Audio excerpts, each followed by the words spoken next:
side by side is a core value of our club, and our fans are a massive part of that.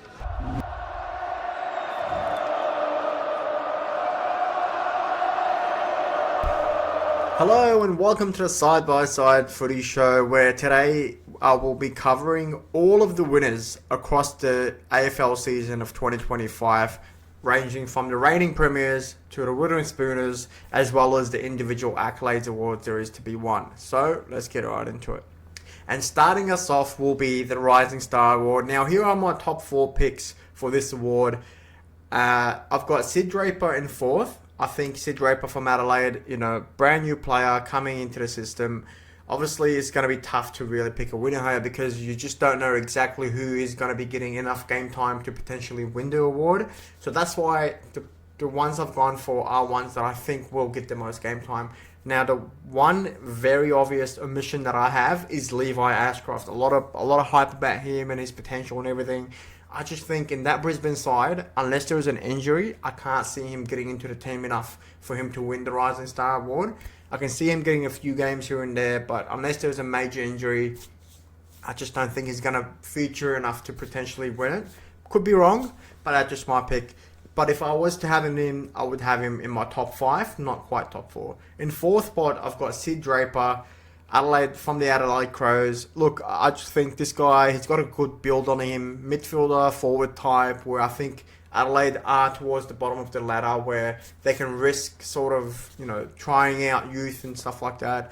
So I think he'll do pretty well. I don't think he'll be in the top 3, but I think he'll be just good enough to finish in 4th for the Rising Star.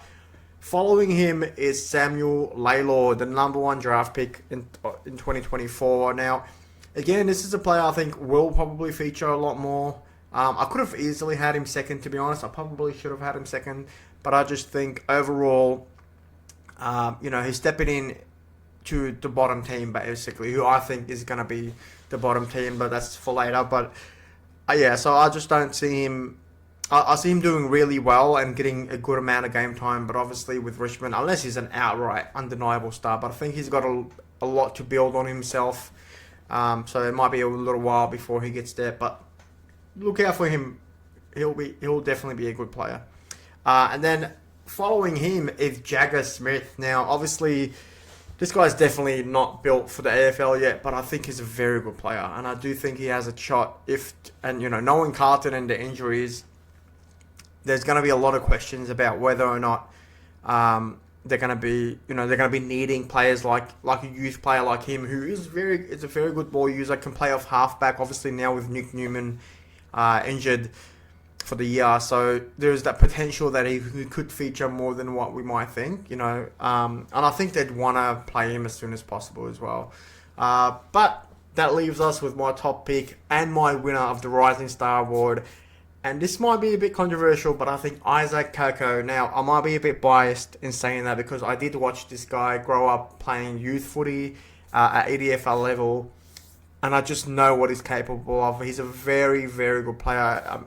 His build is excellent for where he's at. Maybe his fitness might need a bit of work, but I'm sure he's working on that in the off-season, getting ready. So if he does feature for enough games, I think he's going to be something special, and I think he went under the radar with his draft pick purely because no one bid on him until a pick 13. So I think Isaac Kako, again, I might be a bit biased in saying that because I have watched him play footy and I do know him a little bit, but I do think he's got a high potential. And I remember from under 10s watching him thinking this guy's going to be a footy player. He's going to be an AFL player, there's no doubt.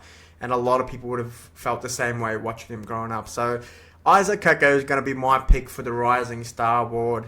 And moving on to the Coleman Medal. Now, this one is a bit tougher because obviously you have Joe Danaher who's just retired. So that kind of puts up a spot for someone else to get closer to that top 4 of the Coleman. So in order, I've got in 4th spot Nick Larkey. I think North have to improve on the year they had last year, and I think Nick Larkey has to be a feature of that. And I think this is the year where I don't think he's going to win it by any stretch of the imagination, but I just think he's such a focal point of their attack, and he's got an extra year under his belt, and a lot of games last year that they should have won, they kind of lost.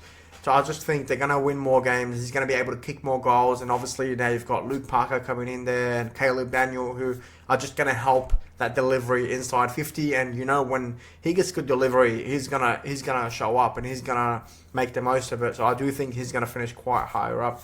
But in fourth spot, nothing higher than that. And in third spot, we've got Charlie Curnow. Now, I can very easily see him winning the Brownlow, undoubtedly. Like, he's one of those players that, he can really kick a whole bag in one game where it puts him way ahead. And considering that they do have a bit of an easier draw with playing the bottom teams, it's very easy to see Curnow winning the Brownlow again. But I do think that with Mackay there and, a few changes in the attack for the Blues, I just think across the whole season, realistically, he could, like I said, could very easily win it. But I just think he's going to do really well. And it might be very close, by the way. I'm really thinking that this year's Coleman is going to be very, very close, with 1 or 2 or 3 goals separating, the top 4, if anything. But I do have him in third spot. In second spot, I've got Jesse Hogan. Now, obviously, the winner of last year's Coleman Medal, 77 goals, an incredible feat. It's been a while since we've seen the high 70s kicked in a year, but I do think this year with the addition of Stringer and obviously Cadman, who's going to be growing into his role, and some other players, I do think there's going to be goals getting taken off him, where I still think he'll finish higher up if he stays injury free, but I don't think he's quite going to get that number 1 spot. And moving on to that, I think Jeremy Cameron Jezza is going to be the Coleman Medal winner of season 2025. Now, everyone knows how good of a player he is. One of the best to ever do it in his position, in his role. Just such a superb player. And Geelong are so lucky to have him. I was praying he would one day join Collingwood. Unfortunately, that hasn't manifested. But it doesn't reduce how much I love watching Jezza play. He's such a great player. Even though he's rated pretty highly, he's still underrated in my opinion. He's just such a good player.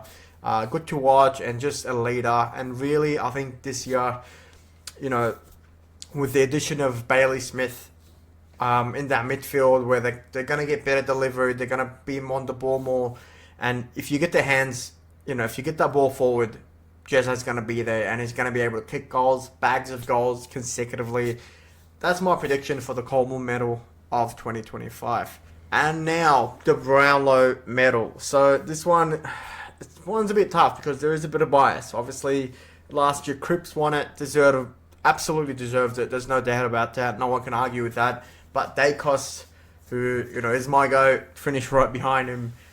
Even though he broke the record for the Brownlow votes as well, he just wasn't good enough to catch Cripps. But I do think this is the season where we might see a shift in that. But starting in fourth spot, I've got Christian Petrarca. Now, obviously last year with the rib injury and everything else that went on, it was a tough year for him. He still finished at a very reasonable spot last year's Brownlow. So that tells me if he gets a full season fit and firing, I just think this year he'll be back up there and it'll show just how good he is, and he is very, very good. In third spot, I've got Tom Green. Now, I just think GWS are going to be winning so many games this year. I really do. I think they're going to be really up there in terms of not just contribution wins, but like just the goals scored and winning by really good margins and stuff. I just think they've got a prime team right now for this season. With the addition of Stringer, that helps them in attack. They're missing that last bit, and I think they've needed for a while. In defense, there's still a bit of questions, but they've just got Phil Davis and so many other players. I just think overall, Green is going to have a dominant year. He had a pretty quiet year last year, but having said that, he still finished in, top 10, I think it was. So I think in a year where GWS should dominate, he's going to do really well and finish in the top 3 for the Brownlow. That leaves us with the top 2. Now, this one is either going to be Cripps or Dacos, and it's a flip of a coin, but I am going to let my bias win here, just because I think this is the year for Dacos. I do think Cripps will finish second. And that's not discrediting him in any way. It's just that I think this is the year for Dacos where we've signed those players.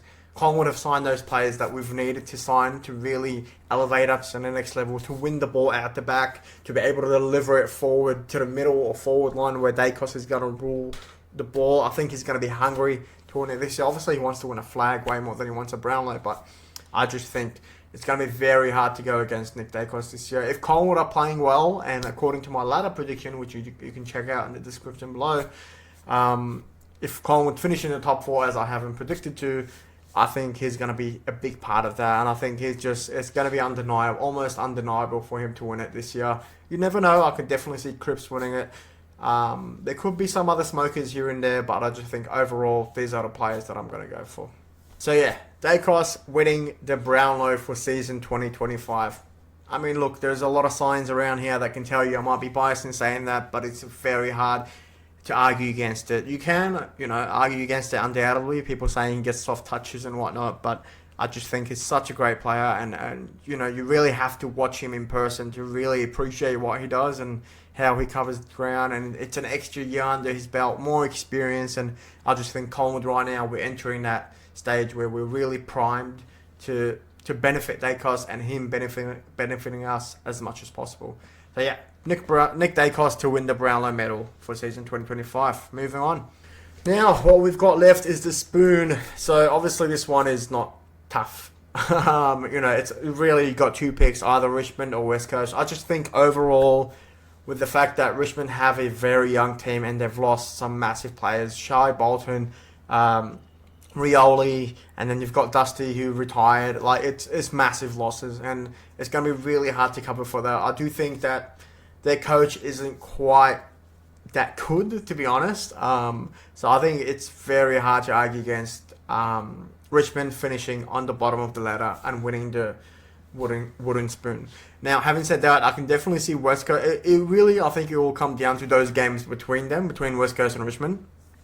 So whoever wins out of those, I think that will decide who finishes on the bottom. But yeah, the Tigers, unfortunately for me, are going to win the wooden spoon again and get even more draft picks later on, which could be a good thing. It could be a blessing to these guys. I think they have to play the long-term future rather than try to do anything now. So it might be a blessing in disguise for them. But yeah, that is my prediction for the wooden spoon.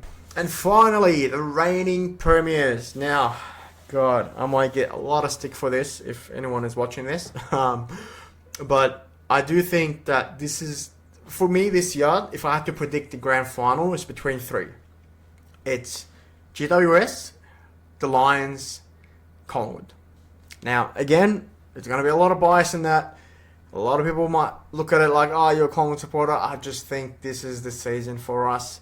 As well as GWS. The only team I'm really sort of like, I think they will win it, is GWS. Alright, if Collingwood, putting my Collingwood bias aside, if there was one team I had to choose to win it, it's GWS. I just think they're going to be the hungriest team, and really, they've missed out on, they've lost 2 prelims in a row in a very narrow fashion. They're going to be hungry. Obviously, Collingwood, we missed out on finals last year, so we are going to be hungry too, but we just won the flag 2 years ago, so it's not that far off. And Brisbane, obviously, 2 grand finals in a row, and then just won it now. They're still going to be motivated, of course, but it does have an impact when you've just won it, and you're going to expect that other teams are going to be a lot hungrier. And I just think the way GWS's past couple of seasons have gone, I think they're going to be primed this season. So if it's not Collingwood, my official prediction is Collingwood, right? I do think this is the year for us where it is really here and now, so I do think we can win it. But I can very easily see GWS pulling it out the bag this season. If they don't win it this season, I think their window is closing. Like, I just think they're always going to be up near the top, but never quite winning the big one. But yeah, that's my prediction. I think Collingwood will win the premiership, but if not Collingwood, it's GWS. I might even go as far as to say that's the grand final, Collingwood and GWS. I hope that would mean I might have a chance of getting a ticket. But that's it. That's it from me. That's my prediction for AFL season 2025. All the awards, all the individual accolades. Hope you guys enjoyed. Thanks for tuning in, and goodbye.